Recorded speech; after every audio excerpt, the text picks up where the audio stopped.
अगर आपको engineering mechanics में डर लग रहा है तो केवल आप इस प्री बोर्ड के नए सेट 2025 के सेट को तैयार कर लीजिए। इससे बाहर आपके बोर्ड परीक्षा में एक भी क्वेश्चन नहीं पूछे जाएंगे। बाय चांस हो सकता है कि एक दो क्वेश्चन इससे बाहर आ जाए, अदरवाइज ये जितने भी क्वेश्चन है सभी इंपॉर्टेंट क्वेश्चन है, सभी आउट क्वेश्चन है और इस बार आपको अपने बोर्ड एग्जाम में देखने को मिलेंगे ही मिलेंगे। पेपर का पैटर्न आपको बताने की जरूरत नहीं है, इसमें भी आपको सारी चीजें दिख जाएंगी। ये भी जो आपका सब्जेक्ट है इसमें केवल आपसे 5-5 नंबर के क्वेश्चन पूछे जाएंगे और लास्ट वाले सेक्शन में 2.5-2.5 नंबर के क्वेश्चन पूछे जाएंगे। 1 नंबर 2 नंबर अर्थात MCQ fill in the blanks, देखिए एक एक नंबर के वन वर्ड के लिए कि जो लिखना होता है, इस टाइप के क्वेश्चन आपके इस सब्जेक्ट में नहीं पूछे जाएंगे। ये जो है आपका नया सब्जेक्ट है, पहली बार के लिए कि ये सब्जेक्ट आपका आया है जिसका कोड है 4205। और ये जो आपका पेपर है, ये जो आपका कल के सब्जेक्ट है, पहले इसका नाम क्या था, अप्लाइड मैकेनिक्स करके था, अब इसका नाम चेंज कर दिया गया है, इंजीनियरिंग मैकेनिक्स कर दिया गया है। इसके अलावा देखिए इसमें इसका जो सिलेबस है बहुत बदलाव नहीं हुआ है, पहले जो सिलेबस था अब जो सिलेबस है थोड़े बहुत बदलाव किए गए हैं। तो आप पिछले 5 साल के ओरिजिनल बोर्ड पेपर को भी देख लेते हैं, उससे भी आपको आइडिया मिल जाएगा कि हाँ पहले कैसे कैसे क्वेश्चन पूछे जाते थे, तो इस बार भाई कैसे कैसे क्वेश्चन पूछे जाएंगे। ये जो आपको प्री बोर्ड का सेट दिख रहा होगा इसको आप देख लीजिए, इसमें सभी इंपॉर्टेंट क्वेश्चन है जो आपको डायरेक्टली अपने बोर्ड एग्जाम में देखने को मिलेंगे। अगर आपको नोट्स वगैरह की जरूरत है और सभी सब्जेक्ट के प्री बोर्ड के पेपर वगैरह चाहिए तो इसके लिए आप पीडब्ल्यूटी यानी कि पॉली वाला टेक्निक एप्लीकेशन को जाकर के प्ले स्टोर से डाउनलोड कर सकते हैं। डायरेक्ट लिंक मैं आपको इसी वीडियो के डिस्क्रिप्शन बॉक्स में दे दूंगा, वहां से आपको काफी ज्यादा हेल्प मिलेगी जितने भी प्री बोर्ड के पेपर हैं। अगर आपके नोट्स वगैरह नहीं तैयार है, नोट्स से क्या होता है केवल आपको रिवीजन एक तरीके से जल्दी जल्दी में आप देख लेंगे, पढ़ लेंगे, कोई टॉपिक छूटा तो नहीं है, क्या क्या हमने पढ़ा है क्या नहीं पढ़ा है, सिंपल और सरल भाषा में हिंदी में आपके नोट्स अवेलेबल है, तो नोट्स का भी आप लाभ जाकर के उठा सकते हैं। ठीक है, चलिए हम एक एक करके क्वेश्चन वगैरह देखते हैं। अगर आप कहेंगे तो मैं इसका आंसर भी आपको प्रोवाइड कर दूंगा। सबसे पहले क्वेश्चन देख लीजिए, जितने भी क्वेश्चन हैं ये आपको बताने की जरूरत नहीं है कि हाँ 3 घंटे का आपको समय मिलेगा, 60 नंबर का आपका टोटल पेपर होगा, कम से कम 20 नंबर आपको लाने रहेंगे, ये सारी चीजें आपको बताने की जरूरत नहीं है। पहला क्वेश्चन क्या है, answer any two of the following. अब बच्चों की डिमांड क्या होती है, बच्चे कहते हैं कि सर इंग्लिश मुझे समझ में नहीं आता है, हिंदी में सारी चीजों को प्रोवाइड कीजिए, तो हम सारी चीजों को हिंदी वाले पेपर सेट से ही देखते चलेंगे। ठीक है, तो चलिए हिंदी वाले वर्जन में हम चलते हैं। अब देखिए हिंदी वर्जन वाले पेपर में हम आ गए हैं। पहला क्वेश्चन क्या है, निम्नलिखित में से किन्हीं दो का उत्तर दीजिए। ठीक है,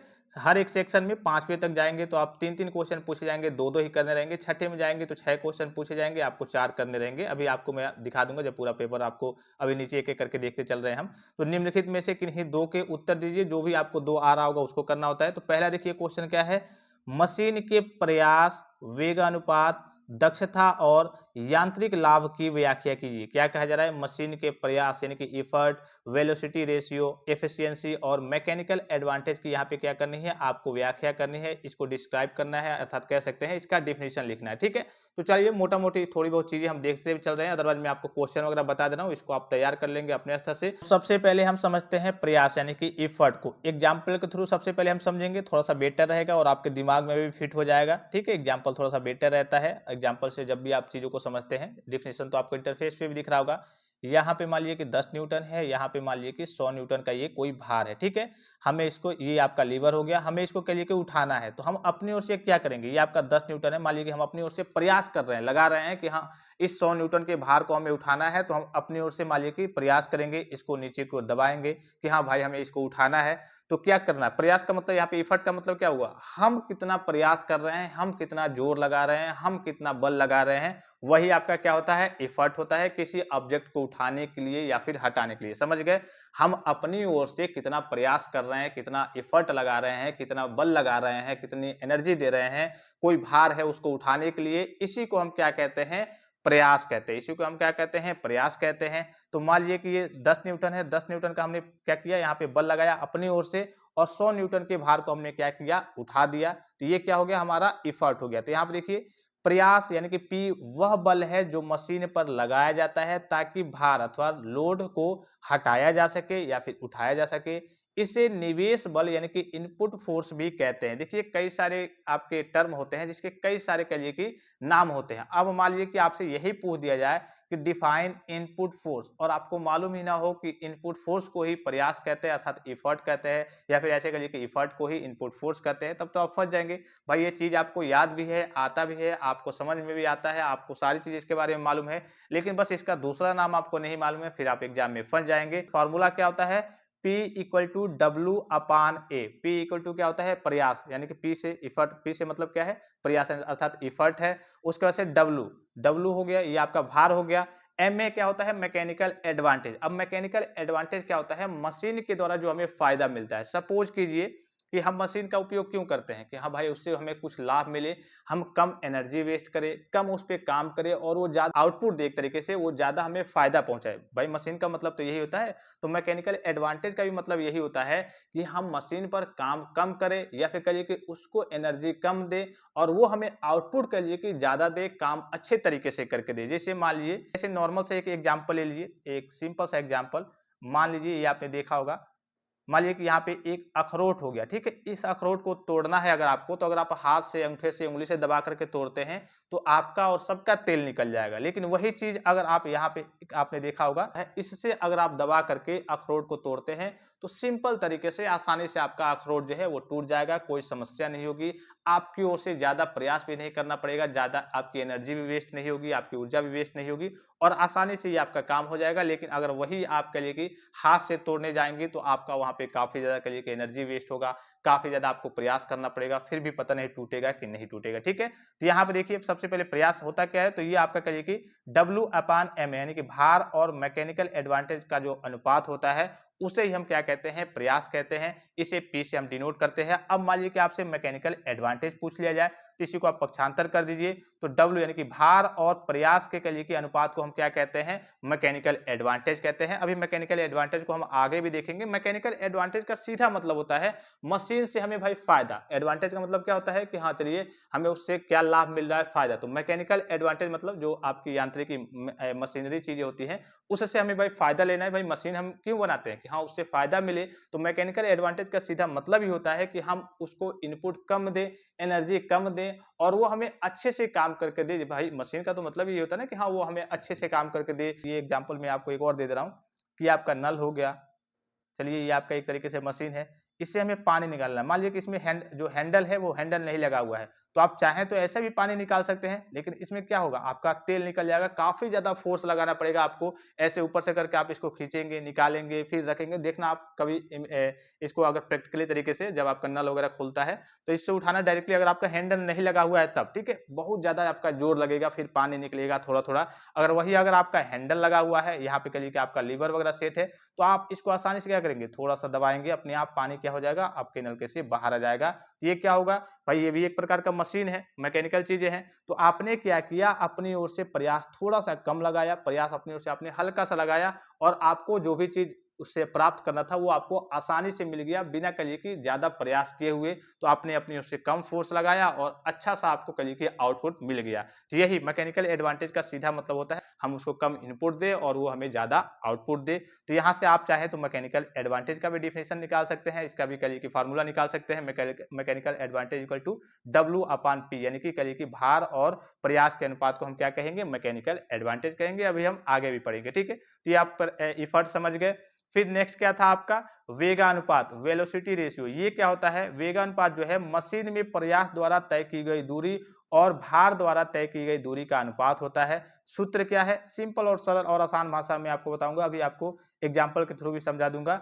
प्रयास द्वारा तय की गई दूरी डीपी यानी कि डिस्टेंस, और ये जो आपका इफर्ट है जिसे पी से डिनोट करते हैं। भार द्वारा तय की गई दूरी यानी कि डिस्टेंस, जो आपका भार द्वारा तय की, डब्ल्यू मतलब भार हो गया, यहाँ पे लोड हो गया, और इसके द्वारा तय की गई दूरी, तो यहाँ पे डी है। तो आप डायरेक्टली ऐसे भी लिख सकते हैं, velocity ratio equal to P upon W, ठीक है, ऐसे भी लिख सकते हैं। अब इसका प्रैक्टिकली हम एग्जांपल देखते हैं कैसे ये करिए कि आपका प्रयास द्वारा तय की गई दूरी क्या है, भार द्वारा तय की गई दूरी क्या है।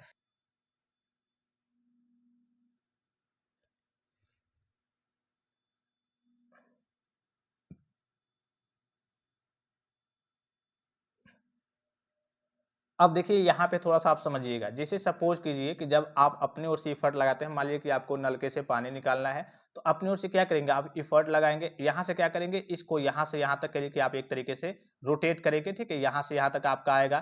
फिर उसके बाद से अगर आप यहाँ पे देखेंगे तो ये जो आपका पोर्शन होता है यहाँ से यहाँ तक, ये थोड़ा सा, ये जो आपका करिए कि ये जो आपको भार उठाना है, यहाँ से मान लीजिए कि पानी निकालना है, यहाँ से आपको भार उठाना है, जो W हो गया, इसका जो डिस्टेंस होगा काफी कम होगा, इसका जो डिस्टेंस होगा, ये जो अप डाउन होगा ये काफी कम होगा, इतने दूर होगा। लेकिन जो आपने प्रयास किया है, आपने प्रयास क्या किया, यहाँ से लेकर के यहाँ तक इस हैंडल को आपने क्या किया, मूवमेंट दिया। उसके बाद से ये जो आपका डिस्टेंस हुआ, यहाँ पे जो W भार वाला डिस्टेंस है, ये बहुत कम ही आपका अप डाउन होगा। तो यहाँ पे यही है प्रयास द्वारा तय की गई दूरी। प्रयास क्या किया हमने, यहाँ पे प्रयास किया, इतना इसको मूवमेंट दिया।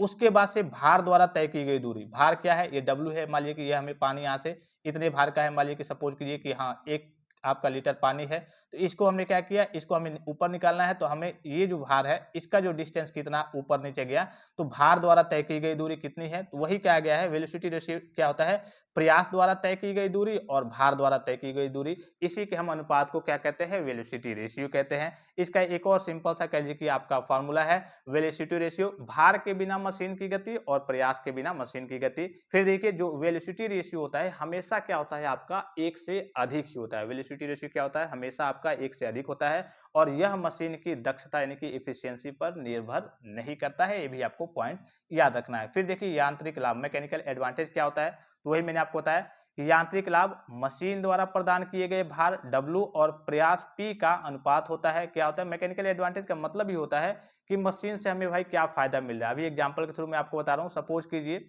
ये मान लीजिए कि यहाँ पे आपका 20 न्यूटन हो गया, यहाँ पे 100 न्यूटन हो गया, ठीक है, ये आपका लीवर लगा हुआ है। हमने क्या किया, प्रयास किया, प्रयास किया अपनी ओर से, क्या किया, यहाँ पे प्रयास के लिए कि कोई बल लगाया, जिसके लिए करिए कि जिसका जो भार है, हमें 100 न्यूटन का भार है, हमें इसको उठाना है, सपोज कीजिए कि ऊपर उठाना है। तो हमने अपनी ओर से क्या किया, 20 न्यूटन का करिए कि प्रयास किया, अपनी ओर से बल लगाया और ये क्या हुआ, 100 न्यूटन का जो भार है ये ऑटोमेटिकली आपका उठने लगा। तो हमने अपनी ओर से प्रयास क्या किया था, इसका फॉर्मूला मैकेनिकल एडवांटेज का क्या होता है, W/P, ठीक है। भार कितना है, टोटल 100 है, हमने अपनी ओर से प्रयास कितना किया, तो भाई हमने अपनी ओर से 20 न्यूटन का कह लिए कि बल लगाया, तो ये आपका हो जाएगा 5, यानी कि मैकेनिकल एडवांटेज यहाँ पे आपका क्या हो जाएगा, 5 हो जाएगा। एक बात का आपको ध्यान रखना है कि मैकेनिकल एडवांटेज जितना ज्यादा होगा, मान लीजिए कि 1 2 3 4 5 जितना ज्यादा होगा उतना बेटर। मैकेनिकल एडवांटेज ज्यादा होने का मतलब क्या है कि आपको मशीन से ज्यादा लाभ मिल रहा है। अब यही देख लीजिए, हमने प्रयास किया 20 न्यूटन का बल लगाया कि केवल 20 का, ठीक है, और हमें क्या हुआ, हमने क्या किया, 100 न्यूटन के भार को, कहिए कि लोड को हमने आसानी से उठा दिया। अगर आप प्रैक्टिकली देखिए, सपोज कीजिए कि आप 60 किलो के हैं, 70 किलो के हैं, अगर आपको 100 किलो का भार उठाना है तो कहिए कि हालत खराब हो जाएगी। 100 किलो का भार आप जल्दी आसानी से कहिए कि नहीं उठा पाएंगे। वहीं अगर आप मैकेनिकल मशीन के थ्रू कोई काम करते हैं तो आप आसानी से कम प्रयास में ही करिए कि ज्यादा भार को आप आसानी से उठा सकते हैं। तो यही आपका क्या होता है, मैकेनिकल एडवांटेज होता है। आई होप कि आप ये चीज समझ गए होंगे, ठीक है। अब चलिए फिर आगे की ओर चलते हैं। फिर क्या है आपका दक्षता यानी कि एफिशिएंसी। ये जो होता है यांत्रिक लाभ और वेगानुपात, अभी आपने ऊपर दोनों चीजों के बारे में पढ़ा। यांत्रिक लाभ यानी कि मैकेनिकल एडवांटेज और वेलोसिटी रेशियो, वीआर के अनुपात, वीआर का जो है वो अनुपात होता है, इसी को हम क्या कहते हैं, एफिशिएंसी कहते हैं। तो देखिए एफिशिएंसी इक्वल टू क्या हो जाएगा, MA/VR, यानी कि मैकेनिकल एडवांटेज इंटू अपान में हो जाएगा VR और इंटू में आपका 100% हो जाएगा। ये दक्षता आपका परसेंटेज में होता है। तो आदर्श मशीन की बात करें, आप कोई भी मशीन वगैरह ले लीजिए, उसमें 100% ये नहीं होता है कि हाँ फ्रिक्शन फ्री है, ठीक है, उसमें कुछ ना कुछ फ्रिक्शन होता ही है, घर्षण वगैरह होता ही है। लेकिन हम मान लेते हैं चलिए कि आदर्श कोई मशीन है जिसकी कहिए कि जिसमें घर्षण वगैरह ना के बराबर है, तो हमेशा हम क्या करेंगे, 100 से यहाँ पे 100% से क्या करेंगे, जब भी आप दक्षता कहिए कि निकालेंगे तो 100% से यहाँ पे आपका मल्टीप्लाई होगा। अब एग्जाम्पल के थ्रू समझते हैं कि एक मान लीजिए कि कोई मशीन है जिसका वेलोसिटी रेशियो 4 दिया हुआ है, मैकेनिकल एडवांटेज 3 है, तो आपका एफिशिएंसी क्या हो जाएगा, 3/4 और इंटू 100% यानी कि 75%, यानी कि जो मशीन आपका काम कर रही है वो 75% अच्छे तरीके से काम कर रही है और 25% उसकी एनर्जी वगैरह जो भी चीज है वो वेस्ट हो जा रही है, क्योंकि हो सकता है उसमें घर्षण हो या फिर उसमें कोई कमी हो। अर्थात कहने का मतलब यहाँ पे दक्षता से मतलब क्या होता है कि मशीन कितना अच्छे तरीके से काम करती है, ये चीज आप समझ गए। अब चलिए हम प्री बोर्ड के सेट में चलते हैं। क्वेश्चन वगैरह को आप देखते चलिए, आंसर वगैरह अगर आप कहेंगे तो इसका PDF भी मैं आपको एप्लीकेशन पे प्रोवाइड कर दूंगा। फिर देखिए नेक्स्ट क्वेश्चन क्या है, घर्षण यानी कि फ्रिक्शन और उसके प्रकारों को संक्षेप में बताइए। वेरी वेरी इंपॉर्टेंट क्वेश्चन है। फ्रिक्शन आपसे पूछा जाएगा। फ्रिक्शन का डिफिनेशन मान लीजिए कि आपसे नहीं पूछा गया, उसके टाइप्स आपसे पूछे जाएंगे और आपका कोफिशिएंट ऑफ फ्रिक्शन पूछा जाएगा। इसमें जितने भी क्वेश्चन है बार बार मैं आपको नहीं बताऊंगा, ये सभी आपके एग्जाम में डायरेक्टली आपको देखने को मिलेंगे। हो सकता है कि यही पूरा पेपर ही आपको देखने को मिल जाए, इसी टाइप से थोड़े बहुत इसमें बदलाव आपको देखने को मिले, ठीक है। तीसरा क्वेश्चन क्या है, वैरिज्ञान प्रमेय को चित्र के साथ समझाइए और इसके अनुप्रयोग भी लिखिए। फिर चलिए दूसरे सेक्शन में चलते हैं। इसमें क्या है देखिए, विभिन्न प्रकार के, पहला क्वेश्चन है विभिन्न प्रकार के सपोर्ट और बीमों तथा उन पर लगने वाले भार के प्रकारों का वर्णन कीजिए। इसमें ध्यान देंगे थोड़ा सा, विभिन्न प्रकार के सपोर्ट कितने हैं उसके बारे में बताना है और बीमों के बारे में बताना है, तथा उन पर लगने वाले भार कौन कौन से उस पर भार लगते हैं, उसके कितने प्रकार है, इसका आपको वर्णन करना है। फिर देखिए नेक्स्ट है अदिश और सदिश राशि को उदाहरण सहित परिभाषित करें। नेक्स्ट है साम्यावस्था संतुलन का वर्णन करें और लामी प्रमेय को भी संक्षेप में व्याख्या करें, उसको भी करिए कि डिफाइन करना है। फिर तीसरे सेक्शन में चलिए केंद्रक जड़त्वाघूर्ण और परिभ्रमण त्रिज्या को परिभाषित कीजिए यानी कि व्याख्या कीजिए। फिर देखिए सरल मशीन, आदर्श मशीन, उत्क्रमणी मशीन और अउत्क्रमणी मशीन को परिभाषित करें। फिर देखिए पहिए और धुरी के कार्य सिद्धांत और अनुप्रयोग की व्याख्या कीजिए। फिर चौथे सेक्शन में चलते हैं, चौथे सेक्शन में देखते हैं क्या है। इसमें पहला क्या है, जड़त्व आघूर्ण के समांतर तथा लंब अक्ष प्रमेय लिखिए। फिर देखिए बी क्या है, दूसरा क्या है, पुली क्या है, चित्र सहित बताना है। वेस्टर्न की डिफरेंशियल पुली के कार्य सिद्धांत का भी आपको वर्णन करना है। फिर देखिए बल क्या है और की फोर्स सिस्टम और इसके वर्गीकरण का वर्णन करें, इसके करिए कि टाइप्स को भी आपको, क्लासिफिकेशन भी इसको आपको बताना है। फिर देखिए नेक्स्ट क्या है, पांचवें सेक्शन में चलते हैं। पहला क्या है, सरल स्क्रू जैक को उपयुक्त चित्र के साथ समझाना है आपको, इसकी व्याख्या करना है डिटेल में। फिर मशीन का नियम बताइए, आदर्श और वास्तविक मशीन के बीच में क्या डिफरेंस होता है इसके बारे में बताना है। फिर देखिए एक्स एक्स और वाई वाई अक्ष यानी कि एक्सिस के परितः टी अनुभाग का जड़त्व आघूर्ण ज्ञात कीजिए। कभी कभी आपसे टी वाला देता है या फिर कभी कभी एल वाला देता है, ठीक है। तो ये तो जो क्वेश्चन है ऑलमोस्ट सभी स्टूडेंट्स को आता होगा, ठीक है। अगर आपको ये नहीं आता है, ये क्वेश्चन अगर आपको नहीं आता है, सिंपल सा क्वेश्चन होता है, काफी आसान सा होता है, ठीक है। इसमें बस वही है, कैलकुलेशन वगैरह थोड़ा सा ज्यादा है, फार्मूला अगर आपको याद है, कैलकुलेशन थोड़े से ज्यादा पड़ते हैं। तो अगर आपको ये क्वेश्चन आता है तो समझिए कि आप इंजीनियरिंग मैकेनिक्स में अच्छा खासे नंबर लाने वाले हैं। लेकिन अगर आपको ये भी नहीं आ पाता है, अगर आप कहिए कि जड़त्व आघूर्ण नहीं निकाल पाते हैं सही से, टी सेक्शन का, एल सेक्शन का या फिर कहिए कि आई सेक्शन का, तब समझिए कि आपके सामने भाई समस्या है, अभी तक आपकी पढ़ाई वगैरह अच्छे से नहीं हुई है। आप इसका आंसर कितना आ रहा है कमेंट बॉक्स में कमेंट करके जरूर बताएंगे, ठीक है। फिर देखिए नेक्स्ट क्या है, तो इसमें पहला क्या है फ्लेक्सिबल बॉडी और रिजिड बॉडी, दूसरा क्या है घर्षण कोण और विश्राम कोण, तीसरा क्या है घिरनी प्रणाली और उसका कलिए का उपयोग क्या। फिर चौथा क्या है स्टैटिक और डायनेमिक यांत्रिकी, पांचवा क्या है भार और प्रयास, और छठा क्या है एंगल ऑफ फ्रिक्शन और एंगल ऑफ कोफिशिएंट यानी कि घर्षण कोण और घर्षण गुणांक यहाँ पे आपसे पूछा गया है। तो ये आपका पूरा पेपर रहने वाला है और इससे बाहर अगर आप इसको तैयार कर लेते हैं, अगर आपकी कुछ पढ़ाई वगैरह नहीं हुई है, तो आपको अच्छे खासे मार्क्स अपने एग्जाम में देखने को मिल जाएंगे और यही सारे क्वेश्चन आएंगे। हो सकता है कि इसमें आपको एक दो न्यूमेरिकल भी देखने को मिलेगा, क्या देखने को मिलेगा, न्यूमेरिकल भी देखने को मिलेगा।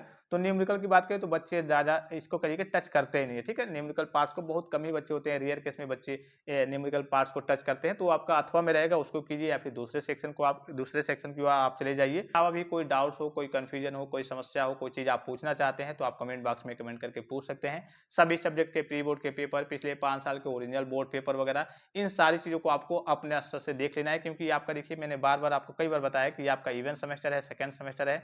अगर आपके इसमें बैक वगैरह आती है, मान लीजिए कि पहले से आपकी 1-2 बैक है, इसमें भी 2-3 बैक चली आई, तो आप ईयर बैक की कैटेगरी में, अर्थात सीधे करिए कि आप फेल हो गए, 1 साल और आपको फिर से फर्स्ट ईयर में ही पढ़ना होगा। तो आप कोशिश करेंगे कि आपकी बैक वगैरह इसमें कम से कम इसमें बैक ना आए, और पिछला जो बैक पेपर आपको अभी देना है उसको भी आप कोशिश करेंगे, उसको भी आप क्लियर कर लेंगे। तो आई होप कि ये वीडियो आपको काफी ज्यादा हेल्पफुल और इन्फॉर्मेटिव लगा होगा। फिलहाल इस वीडियो में इतना ही, इजाजत दीजिए, धन्यवाद, थैंक्स फॉर वॉचिंग, मिलते हैं नेक्स्ट वीडियो में।